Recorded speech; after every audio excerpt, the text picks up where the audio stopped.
I am a police officer. Is it allowed for a public officer to accept gratification and gifts from public which one does not demand for? Another question from Anonymous, India but living in Dubai. If anyone accepts bribe for some years and he then repents and makes tawbah, how can he refund or compensate as he has collected money from too many people by doing fraud? Brother Jabir has asked a question that if he gets gratification or without demanding some gifts as a police officer, then is it accepted or not? Our beloved Prophet ﷺ said, it's mentioned in Sahih Bukhari, volume number 9, hadith number 6979, that the Prophet told one of the persons to go and collect zakat.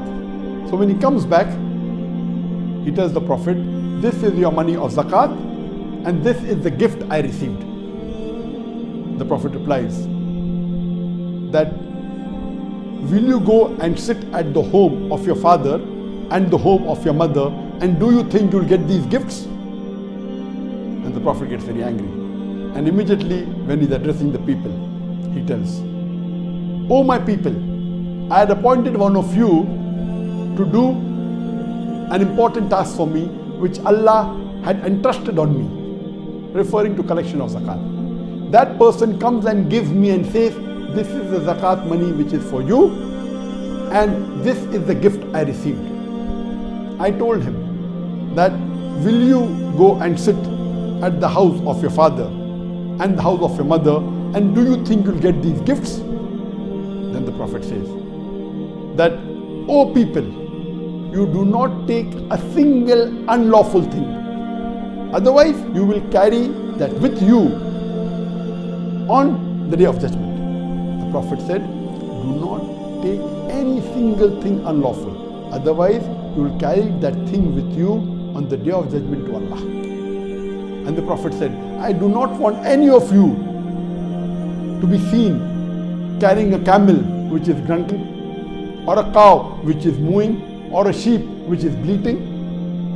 That means the Prophet has prohibited anyone from taking anything extra and unlawful. It's further mentioned in the hadith of Sunan Abu Dawud, volume number 3, hadith number 2943, that the Prophet said that the person who we employ for administrative work, and when we give him provision, if he takes anything besides that, it is gulul, meaning embezzlement, meaning fraud, meaning bribery.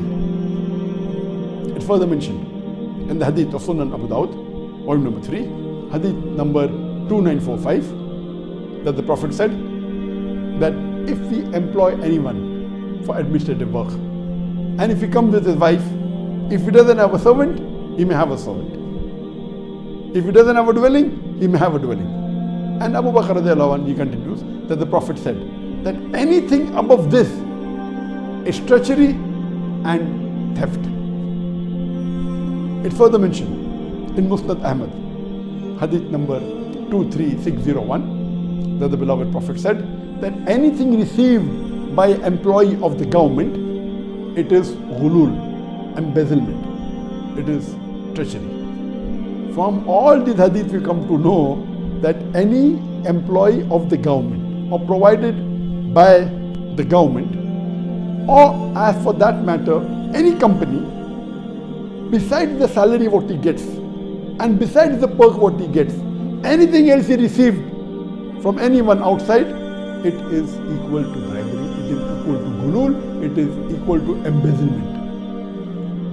That means any government servant in any country today, Muslim country or any other country, if he receives anything besides the salary and the perk which is mentioned in the contract, anything above, it may be, we call in India chai pani, in Pakistan chai pani, meaning water and tea. Some people say sweets, some people say oiling of the palm or greasing of the palm, some people say under the table. All these things, gifts, any gift, direct or indirect, besides the salary and the perks that has been given officially in the contract. Anything above that is bribery.